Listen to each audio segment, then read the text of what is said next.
everyone, this is Vidhu Prabha Sahu. Welcome you all to our YouTube channel Sneb'S Biology. So in this video we will discuss the life science question paper. Okay, उसे analyze करेंगे, उसके जो answers है वो देखेंगे क्या होगा क्या नहीं होगा. Okay, थोड़ा explanation भी करेंगे. Clear? So many questions are very much easier. Okay, तो इसमें हम डिस्कस करेंगे कॉमन पेपर जिसमें बॉटनी जूलॉजी आपका बोथ आया था, है कि नहीं. तो प्रीवियस ईयर आपका जो था उसके पैटर्न से इस साल का पैटर्न डिफर करता है कि नहीं. आपका 50 क्वेश्चन आया था common, that is which balances your botany and zoology, right. And 20 question जो आया था वो जूलॉजी से, फिर 20 आपका आया था बॉटनी से. तो जो सब लाइफ साइंस बॉटनी के स्टूडेंट्स हैं वो क्या देंगे, लाइफ साइंस के साथ मतलब कॉमन पेपर के साथ वो बॉटनी देंगे, और जो जूलॉजी के स्टूडेंट्स हैं लाइफ साइंस जूलॉजी में करना चाहते हैं वो कॉमन पेपर के साथ जूलॉजी का एग्जाम दिए होंगे, है कि नहीं. और जो सिर्फ लाइफ साइंस भरे थे, है कि नहीं, वो क्या करेंगे, वो अपना ऑनर्स पेपर से एग्जाम देंगे. ओके, वो अगर बॉटनी हो तो बॉटनी, जूलॉजी हो तो zoology. Okay, their choice. Clear. तो ये डाउट आप लोगों का क्लियर हो गया होगा. तो कुछ क्वेश्चंस हैं इस सेट में जिसके आंसर्स हम लोग कुछ टाइम के बाद प्रोवाइड करेंगे आप लोगों को. ओके, तो एक्चुअली उस क्वेश्चन का जो ऑप्शंस है ना, those are very much confusing. Okay, and जो डायरेक्ट आंसर होनी चाहिए वो उसमें नहीं है कि नहीं. तो इसीलिए उसका आंसर हम अच्छे तरह से सोच समझ के आप लोगों को देंगे. क्लियर. तो स्टार्ट करते हैं आज का analysis of life science common paper. Okay, तो आते हैं हम क्वेश्चन नंबर 1 में. ओके, सेक्शन ए के question number 1. Translation is a process in which. Okay, तो ट्रांसलेशन प्रोसेस में क्या होता है, आप लोगों का mRNA से प्रोटीन सिंथेसिस होता है कि नहीं. तो क्या होगा, synthesis of protein from mRNA template. Okay, तो यहाँ पे आंसर आपका क्या हो जाएगा, option A. Clear. Next come to question number 2.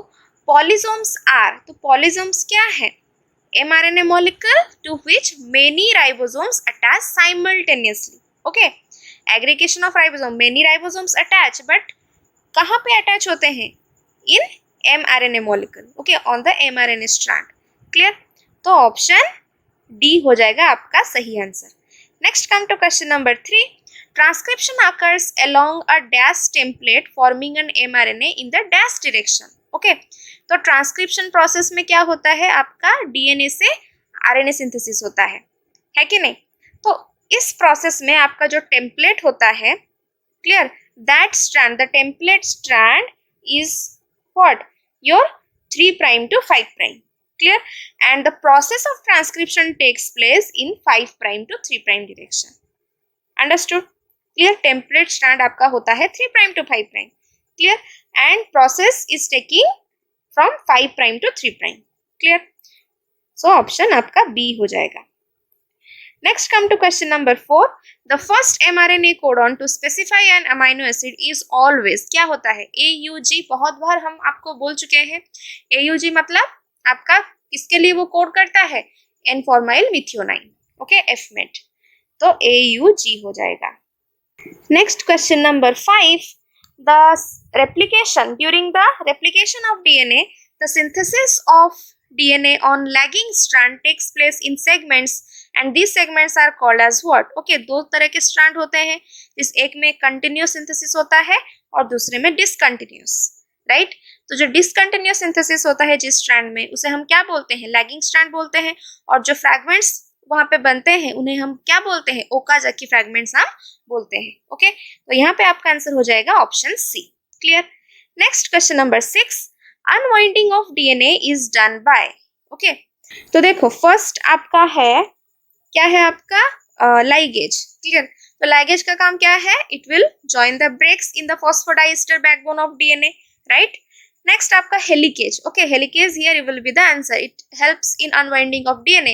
It is the protein which is responsible for unwinding the DNA double helix. Clear.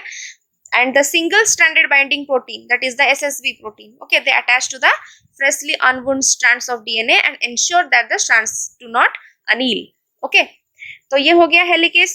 फिर आपका आ गया टोपोआइसोमरेज. टोपोआइसोमरेज का काम क्या है, it will relieve the strain which is caused due to the unwinding of the DNA by the helicase. Okay, और transcription factors वो तो ट्रांसक्रिप्शन प्रोसेस में हेल्प करते हैं, है कि नहीं. तो 6 का आंसर आपका क्या हो जाएगा? Option B, helicase. Clear.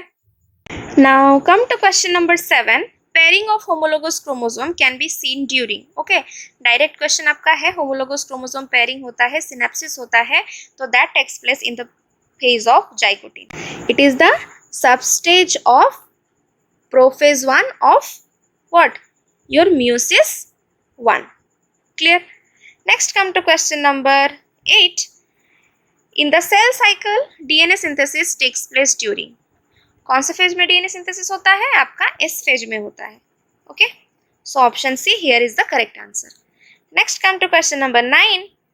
Which of the following would cause deviation from the Hardy-Weinberg equilibrium? Okay, तो Hardy-Weinberg equilibrium की अगर हम बात करें तो जो सिलेक्शन है, म्यूटेशन है, माइग्रेशन है, जेनेटिक ड्रिफ्ट है and population size, okay, they affect it. Clear. Particularly when the population size is small, then what happens? That will result in the deviation from Hardy-Weinberg equilibrium. Okay, so here the answer will be option A. Next come to question number 10. The total aggregate alleles in a population is referred as. Okay, total aggregate allele क्या होता है? आपका gene pool. Okay, so answer हो जाएगा आपका option A. Clear. Next question number 11. How many tRNAs are required to translate all the 61 codons? Okay, तो total आपके 64 होते हैं, है कि नहीं.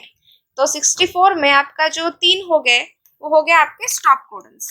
ओके, जिसके बाद और आपका चेन सिंथेसिस नहीं होगा, राइट. तो बाकी रह गया आपका 61 जो पूछा है. तो इसके लिए हमें कितने tRNAs चाहिए? ओके, तो ओपन रीडिंग फ्रेम 6 ORF की अगर हम बात करें तो आपका यहाँ पे आंसर हो जाएगा option B, that is 32. Clear. अगर इसका एक्सप्लेनेशन चाहिए आप मुझे कमेंट सेक्शन में पूछ सकते हैं कि 32 कैसे हुआ. Next come to question number 12.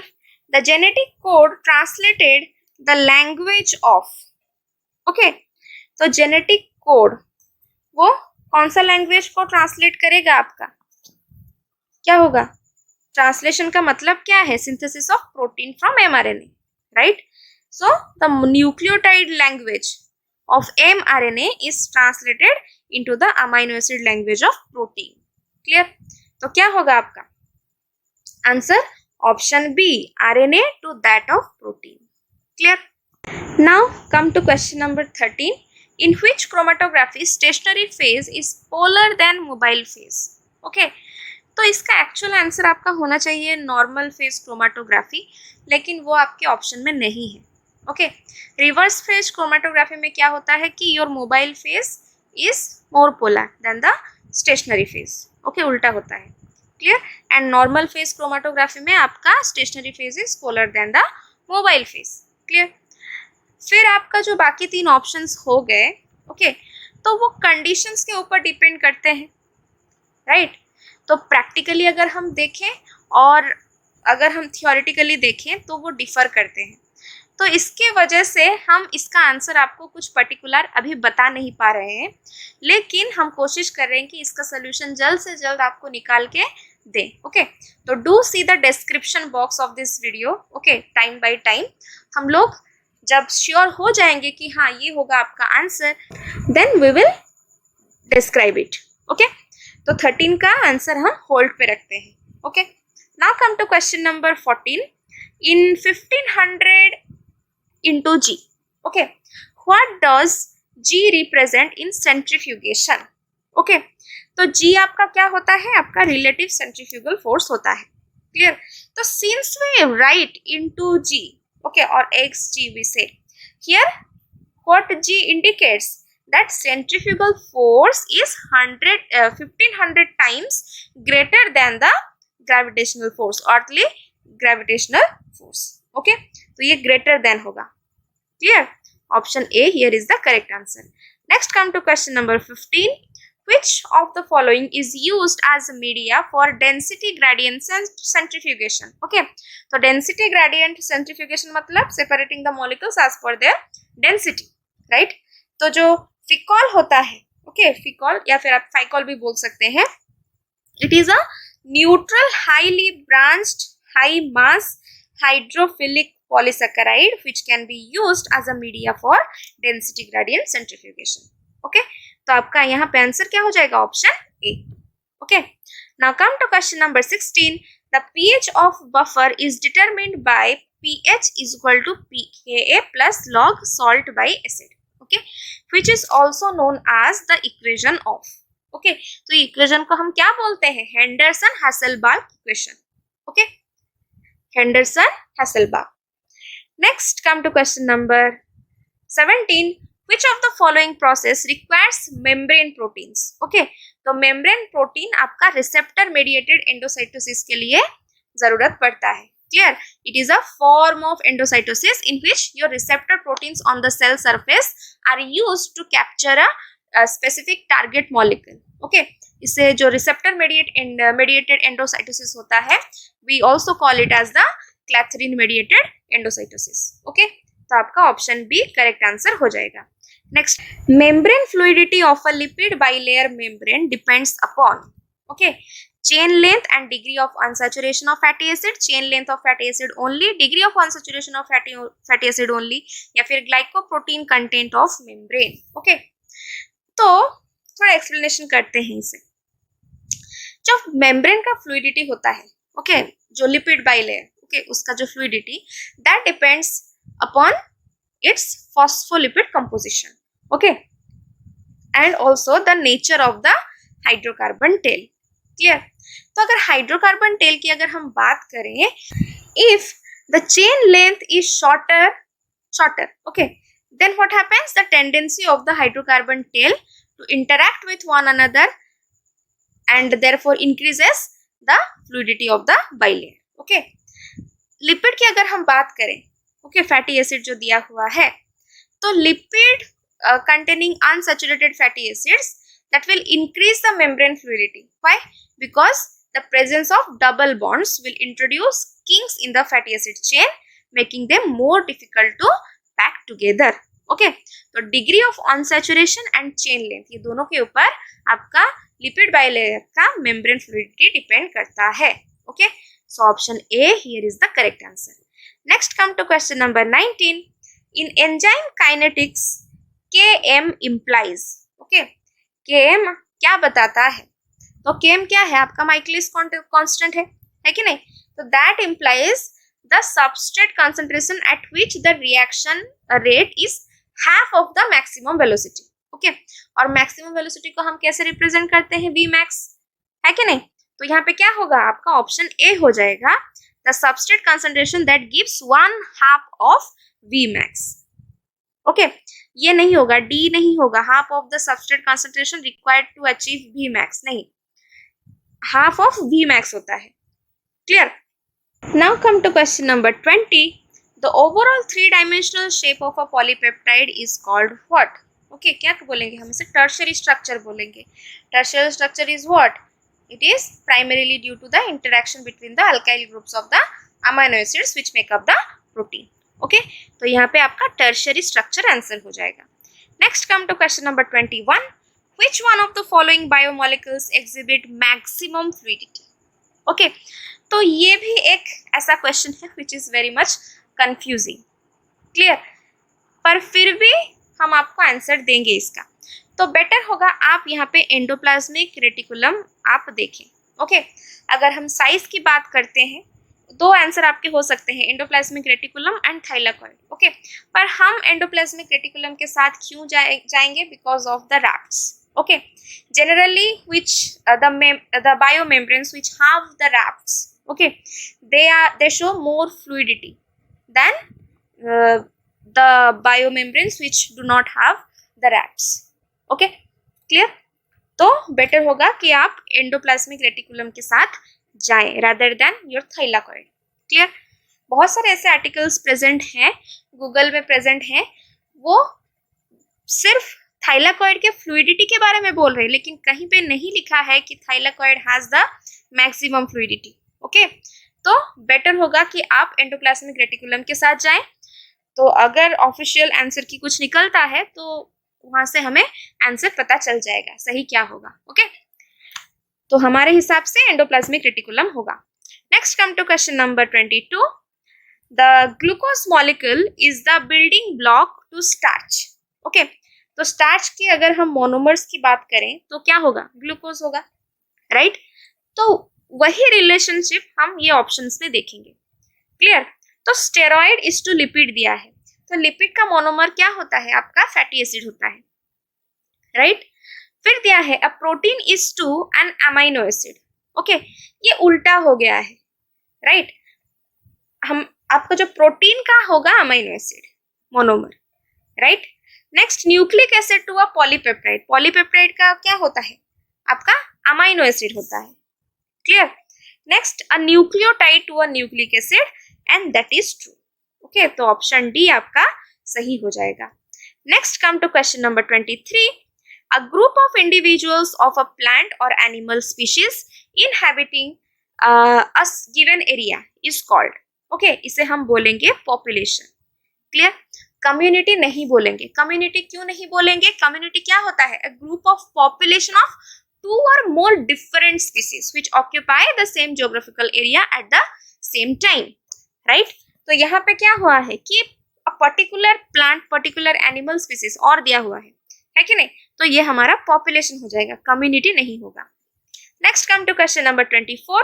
What is the major cause of diminishing wildlife number? Okay, तो इंपॉर्टेंट कॉज आपका यहाँ पे है हैबिटेट डिस्ट्रक्शन.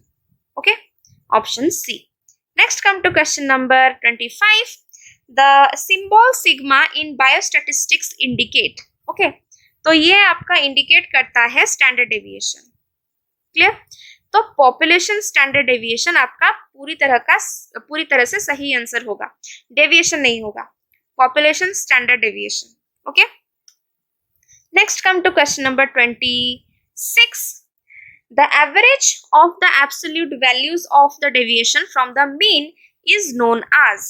ओके, तो मीन से जो डेविएट करते हैं एब्सोल्यूट वैल्यूज, ओके, तो हम उन्हें क्या बोलते हैं? मीन एब्सोल्यूट डेविएशन बोलते हैं. ओके, जो कि आपका ऑप्शन बी में सिर्फ मीन डेविएशन दिया हुआ है, तो आप ऑप्शन बी के साथ जाइए. Okay, now come to question number 27. The value of a variable for which the frequency is maximum in a frequency distribution is known as. Okay, तो जिसका फ्रीक्वेंसी डिस्ट्रीब्यूशन एक फ्रीक्वेंसी डिस्ट्रीब्यूशन में जिसका frequency maximum होता है, okay, वो क्या determine करता है? That is the mode. Clear? तो ये आपका मोड हो जाएगा.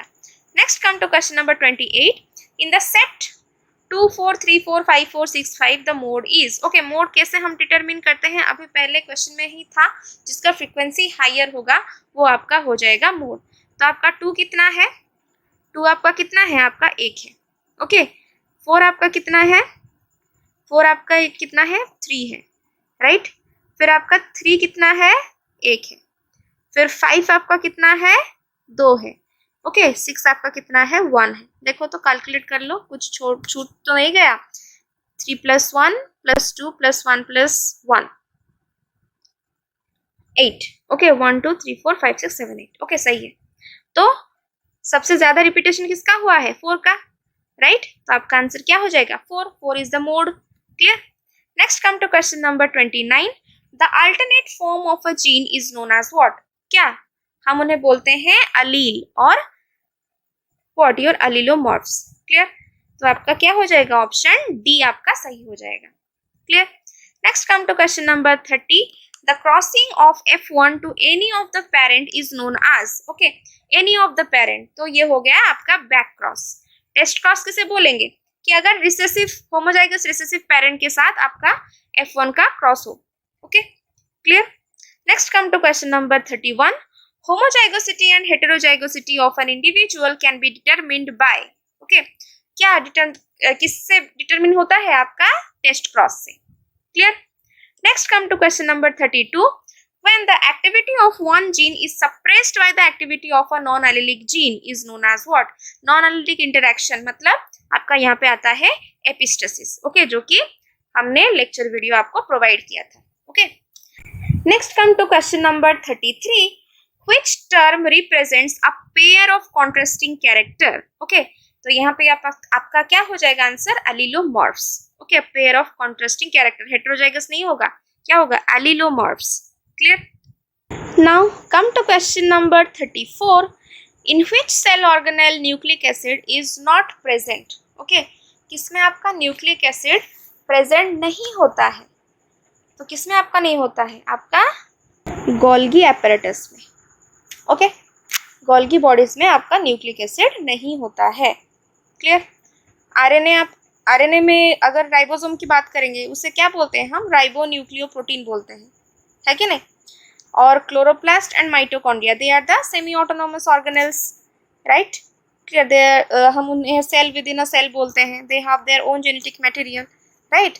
तो उनमें न्यूक्लिक एसिड प्रेजेंट होता है। राइबोसोम को हम राइबो न्यूक्लियोप्रोटीन बोलते हैं, राइट। प्रोटीन सिंथेसिस में वो हेल्प करता है, राइट, राइबोसोम।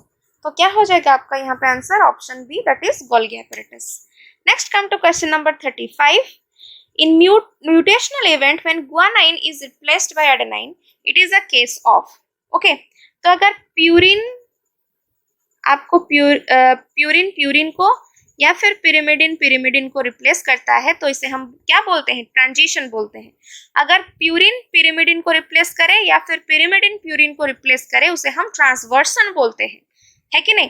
तो यहाँ पे पूछा है कि अगर गुआनाइन को एडेनाइन रिप्लेस करता है, मतलब गुआनाइन आपका क्या है, प्यूरिन है, एडेनाइन भी आपका एक प्यूरिन है, तो प्यूरिन अगर एक दूसरे को रिप्लेस कर रहे हैं then that will be known as what, your transition. Okay, option A here is the correct answer. Clear. Next come to question number 36, which of the following is not the function of plasma membrane. Okay, plasma membrane का function इसमें क्या नहीं है, intercellular interaction में help करता है, external stimuli को वो रेस्पॉन्ड करता है, सेल सिग्नलिंग में बेसिकली प्लाज्मा मेम्ब्रेन आपका हेल्प करता है। ओके, एनर्जी ट्रांसडक्शन में भी आपका हेल्प करता है। तो आपका क्रोमोसोमल जो सेग्रीगेशन है उसमें वो कोई रोल प्ले नहीं करता। Okay, next come to question number 37, the male role of carbohydrate in the cell membrane is। okay, तो recognition adhesion, okay, ये दोनों आंसर हो सकते हैं हमारे हिसाब से, आप जिसके साथ भी जाना चाहो ये हो सकता है, बट बेटर होगा कि आप adhesion के साथ जाओ because this is the important one। okay, this is the main role of your carbohydrate in the cell membrane। clear, तो adhesion। Next come to question number 38, the only enzyme in citric acid cycle which is attached to the inner mitochondrial membrane is। okay, तो ये आपका क्या है, succinate dehydrogenase. ये बहुत बार हम लोगों ने आपको प्रैक्टिस सेट में डिस्कस करवाया था। Next come to question number 39, the median of a series of numerical values is। okay, numerical value एक सीरीज है, ओके, बहुत सारे वैल्यूज हैं एक डाटा में, तो उससे हम मीडियन कैसे निकालते हैं। ओके, फर्स्ट थिंग हम उन्हें अरेंज करेंगे, है कि नहीं, छोटा से बड़ा, बड़ा से छोटा, ऐसे करके हम उन्हें अरेंज करेंगे, राइट। और उसके बाद हम देखेंगे क्या, आधा में कौन सा नंबर आ रहा है। ओके, अगर आपका ऑड नंबर्स होगा तो आपको मिडिल वैल्यू तो मिल ही जाएगा, राइट। इवन नंबर के लिए आपका फॉर्मूला है कि नहीं। तो यहाँ पे क्या होता है कि जो वैल्यू आपका मीडियन में आता है that exactly divides what, your total data into two parts. Okay, above it present the higher values, okay, and below it present the lower values. Okay, और अगर आप छोटे से बड़े किए हो तो above it will be your lower values and below it will be your higher values, right? So a value for which the half of the value is higher and half of the values are lower, okay, that is what your median is। clear, तो यहाँ पे आपका आंसर option A हो जाएगा। clear, next come to question number 40, the student's t test is। okay, ये आपका होता है a test for comparing the standard deviation। okay, अगर हम टी टेस्ट की अगर हम बात करें, it is students T test को अगर हम देखें तो it is a method of testing your hypothesis about the mean of a small sample which is drawn from a normally distributed population when the population standard deviation is unknown। okay, so it is a test for comparing the standard deviation। clear, Now come to question number 41. Which type of DNA is dominant in the biome? तो easy question है आपका, यहाँ पे B DNA होगा. Next question number 42. C value paradox is due to. Okay, तो अगर हम C value की बात करें, clear, that is the amount of your nuclear DNA in the unreplicated gametic nucleus irrespective of the ploidy level of the species. Okay, so much of the DNA in the cell is present as the repetitive sequence of varying lengths. Okay, often which are intermediate repeated sequences which are mostly selfish elements. Okay, तो यहाँ पे C value paradox जो होता है that is the presence of the repetitive DNA. Okay, cause इसका है presence of repetitive DNA. तो आपका ऑप्शन बी हो जाएगा. Clear. Next come to question number 43. The pH of a H2SO4 solution 10-2 molar will be. Okay, तो ये इस तरह की होनी चाहिए कि 10⁻². क्लियर. इस तरह का अगर होता तो हम इजीली इसका pH कैलकुलेट कर सकते थे. ओके, तो ये लेके हम अगर कैलकुलेट करेंगे तो that will be your less than 7. कैसे? कि आपका कंसंट्रेशन दे दिया है 10⁻². हमें पता है कि pH क्या होता है, minus log H plus ion concentration, right. तो अगर H2SO4 को अगर हम देखें H2SO4 तो that will give 2H plus plus what your SO4 2 minus, right.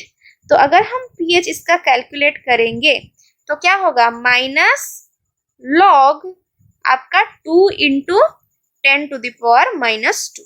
Okay, और अगर हम इसे सॉल्व करेंगे तो आपका 2 माइनस 0.3010 आएगा जो कि आपका 1.6990 होगा. Okay, clear. तो आप इसे पकड़ सकते हैं कि लेस देन 7. क्लियर. अगर 10⁻² यहाँ पे दिया हुआ है. ओके, ये आप कैलकुलेट करो खुद से कि हो रहा है या नहीं हो रहा है. ओके, अगर मेरा गलत है तो आप बताओ. Next, come to question number 44. When two organisms attempt to utilize the same source, the result is what? Very simple, competition. Okay, एक ही चीज के लिए अगर हम यूटिलाइजेशन जो यूटिलाइज करेंगे पर्सन वो ज्यादा हो जाए तो उनमें कंपटीशन दिखाई देगा. Next come to question number 45. Fluorescence microscopy is based on the principle of the ability of certain molecules to.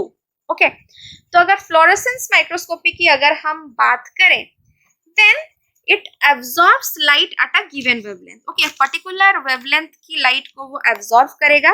Okay, and जो एमिट करेगा जो light that will B of longer wavelength. Okay, less energy उसका होगा लेकिन wavelength उसका ज्यादा होगा. Okay, so that's why what will be your answer.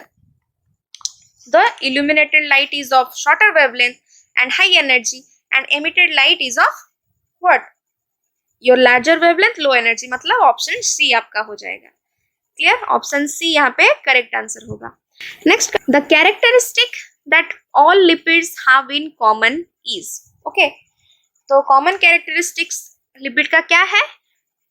क्या है? They none of them dissolves in water. Okay, तो आपका option C. Next come to question number 47.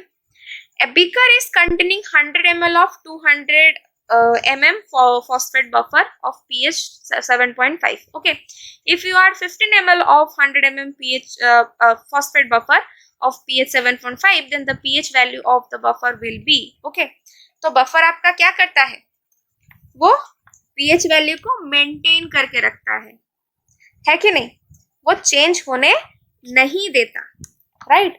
और यहाँ पे तो हम बफर में ही बफर ऐड कर रहे हैं तो क्या होगा, no change in the value. Clear. तो मुझे लग रहा है कि ये क्वेश्चन सिर्फ आपको कंफ्यूज करने के लिए है, पर देखो क्या होता है, आपका no change in the value ही होगा. Okay, pH of the buffer will not change. Now come to question number 48. The number of reducing end in any polysaccharide is. Okay, तो पॉलीसैकेराइड में एक एंड होता है आपका रिड्यूसिंग और दूसरा होता है आपका नॉन रिड्यूसिंग. ओके, तो अगर हम रिड्यूसिंग एंड की बात करें तो आपका राइट एंड जो होता है वो रिड्यूसिंग एंड होता है, और लेफ्ट एंड जिसमें आपका CHO ग्रुप प्रेजेंट होता है, एल्डिहाइड ग्रुप प्रेजेंट होता है, that is your non reducing and. Okay, तो यहाँ पे कितना आपका नॉन रिड्यूसिंग एंड होता है? आपका एक ही नॉन रिड्यूसिंग एंड होता है in any kind of polysaccharide. Okay, तो बफर के बारे में थोड़ा बता देती हूँ, what are the buffers. Okay, मैं भूल गई उसका डेफिनेशन बताने के लिए आपको। तो देखो, buffers are the solution which can resist the change in the pH, okay, upon addition of acid or base, okay, and they can do this. Why? Because they contain one acidic component as well as a basic component, okay. तो acidic component जो HA होता है that can neutralize OH minus ion, right, और जो basic component आपका होता है A minus, that can neutralize the H plus ion. Okay, तो इसीलिए वो चेंज नहीं करेगा pH को। क्लियर, और यहाँ पे तो हम बफर में ही बफर ऐड कर रहे हैं, तो नो चेंज होगा। ओके, यही हमें लग रहा है। Next come to question number 49। The molecular weight of the smallest amino acid glycine is. Okay, तो ग्लाइसिन का अगर हम फॉर्मूला देखें दैट इज C2H5NO2। ओके, तो कार्बन का होता है क्या? 12 फॉर 1 कार्बन, तो 2 के लिए आपका 12 × 2 हो जाएगा। फिर हम प्लस करेंगे 5, मतलब 1 × 5, राइट, 5 × 1 होगा। ओके, 5 × 1। नेक्स्ट आपका N, नाइट्रोजन का आपका होता है 14। क्लियर, फिर आपका आएगा ऑक्सीजन, ऑक्सीजन का क्या होगा? 16, तो 2 × आपका 16। क्लियर, तो ये 24 हो गया, ये 5, फिर आपका आएगा 14, फिर आपका आएगा 32, तो ये हो जाएगा आपका 75। ओके, तो आपका पॉइंट में आता है जो हम राउंड ऑफ करके यहाँ पे लिए हुए हैं, तो आपका 75 यहाँ पे आ जाएगा। तो आपका आंसर क्या हो जाएगा? Option B. Next come to the last question of this set.